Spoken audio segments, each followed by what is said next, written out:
Somewhere in America right now, someone is opening their mail and their stomach is dropping. Because for the first time in 5 years, the federal government is garnishing wages again. Not threatening to, doing it. If you've got student loans, stay with me for the next 15 minutes, because I'm about to walk you through exactly what changed, why almost every article you've read about it is already out of date, and the one mistake that could cost you tens of thousands of dollars. A mistake that has nothing to do with missing a payment. This isn't fear-mongering. Every number I'm about to give you is public record. But the way it's being explained online right now, it's a mess. Half the advice is outdated. Some of it is describing programs that don't even exist anymore. So let's fix that. Here's what's actually happening.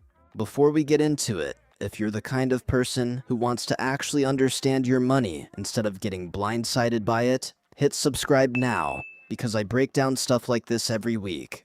Okay, let's get into it. Let's start with the number that explains everything else. $1.6 trillion. That's how much Americans owe in federal student loans. 43 million people are in this system. And here's the number that should stop you. Right now, fewer than 4 out of every 10 borrowers are actually current on their payments. Think about that. That's not a small group falling behind. That's the majority of the country's student loan borrowers, either in a grace period, in forbearance, or in the danger zone, default.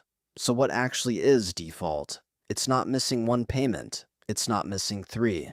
The federal cutoff is 270 days of missed payments, about 9 months. Cross that line, and something happens that most people don't realize. Your entire loan balance becomes due immediately. Not just what you missed, all of it, today. In full. For 5 years, starting in March 2020, none of this actually mattered, because collections were completely frozen. No garnishment, no consequences with real teeth. It was the longest pause in the history of federal student aid. That pause is over, and the machinery that enforces all of this, the part that had been sitting dormant for half a decade, just switched back on. Okay, here's where I need you to really pay attention, because this is the part almost every other video gets wrong. In January of 2026, the Department of Education sent out the first wave of wage garnishment notices. Just 1,000 borrowers to start, but here's the part that matters. That number was designed to increase every single month after that. This isn't a one-time event, it's a rolling wave that keeps growing. The tool being used is called Administrative Wage Garnishment, AWG for short. And here's what makes it different from a normal debt collector calling you. The government doesn't need to take you to court. It can order your employer directly to withhold up to 15% of your paycheck. 15%, straight from your disposable income before it ever hits your bank account. By law, you're supposed to get at least 30 days notice before that actually starts. That 30-day window is genuinely the most valuable thing you have, and most people burn through it doing nothing because they either don't open the letter or they assume it's some kind of scam. It's not a scam. Open it now. Later in the year, there was reporting of a pause, and then plans to restart again, heading into the fall. So if you're watching this and thinking, wait, didn't I hear this already happened? You're right, and that's exactly the problem. This has already shifted multiple times in a single year. The safest assumption if you're in default isn't, maybe I'll get lucky and it won't reach me. It's, assume you're already in the queue and go check. And garnishment isn't even the only tool. There's a second one almost nobody talks about, the Treasury Offset Program. This lets the federal government intercept your tax refund. In some cases, even Social Security benefits. No court order required for that one either. So how do you actually know where you stand today? Not based on a YouTube video, not based on some article from 6 months ago. You go to studentaid.gov, log into your account, and check your real-time status. That page will tell you if you've been certified for offset or placed into active garnishment. That's the only source that matters. Now here's the moment I actually want you to screenshot. You've probably heard of something called the Fresh Start program. It was a one-time deal. If you were in default, Fresh Start would wipe the slate clean. No penalty, no questions asked. If you are currently making a plan around Fresh Start bailing you out, stop right now, because Fresh Start ended on October 2nd, 2024. It is done, gone. And here's the dangerous part. There are still websites, still outdated advice columns floating around the internet right now. In 2026, telling people fresh start is an active option. It is not. If your entire strategy is built around a program that no longer exists, you're not planning, you're just hoping. So what actually gets you out of default today? There are really only two real paths. Path 1, loan rehabilitation. You agree to 9 on-time monthly payments based on your income, spread out over about 10 months. Hit all 9, and your loan comes out of default, and the default mark comes off your credit history.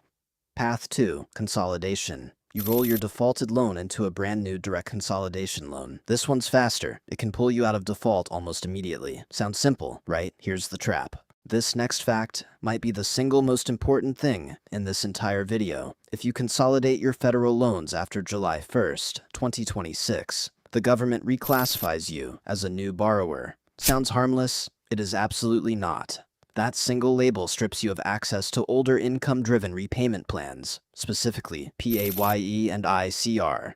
Plans that, for a lot of borrowers, are actually better than anything available to new borrowers going forward.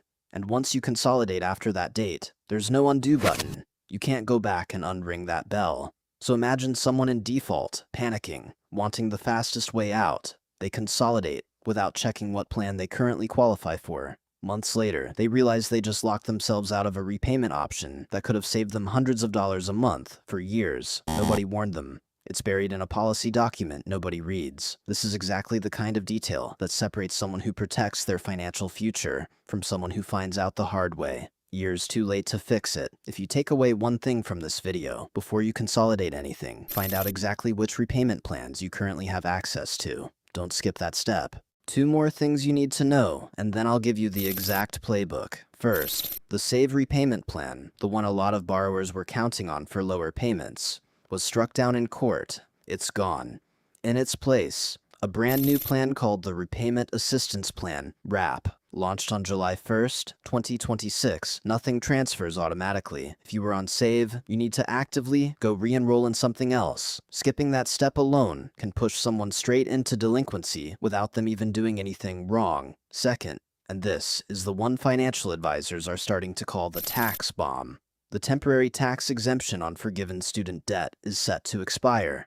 That means if your loan gets forgiven at the end of an income-driven plan, that forgiven amount could come back as taxable income, a lump sum added to what you owe the IRS in the same year it's forgiven. If your forgiveness date is coming up in the next few years, this is something you want to understand now, not the year it actually happens to you. So here's exactly what to do, based on where you stand. If you're current on your payments, don't touch anything yet. Don't consolidate just because you saw a scary headline. Confirm your plan is still valid after the RAP rollout, and understand exactly what you'd lose before changing anything. If you're behind, but not yet in default, call your servicer today. That 270-day line is the one you do not want to cross, because everything gets harder and more expensive on the other side of it.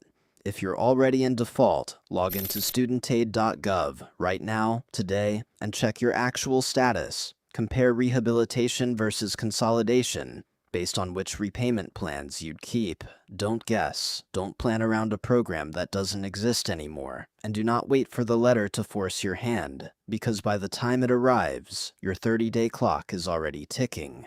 The whole system runs on confusion, outdated articles, programs that don't exist anymore, still floating around online, a timeline that keeps shifting just enough to keep people guessing. If this saved you from a mistake, or you know someone staring down one of these letters right now, send them this video before they make a decision they can't take back. And subscribe, because this isn't the last time the rules are going to change in 2026. And I'll be here breaking down exactly what's fact, what's outdated, and what actually protects your money. So here's the whole video in one screen. More than 6 in 10 borrowers are behind. 270 days late is the line that changes everything. And 15% of your paycheck is what's on the table if you cross it. 2 things not to do. Don't plan around a program that ended 2 years ago, and don't consolidate blind. It can lock you out of better repayment plans for good. And 2 things to actually do. Check your real status on studentaid.gov today And if you were on save, go re-enroll. Nothing switches over on its own. Screenshot this, then go check your account.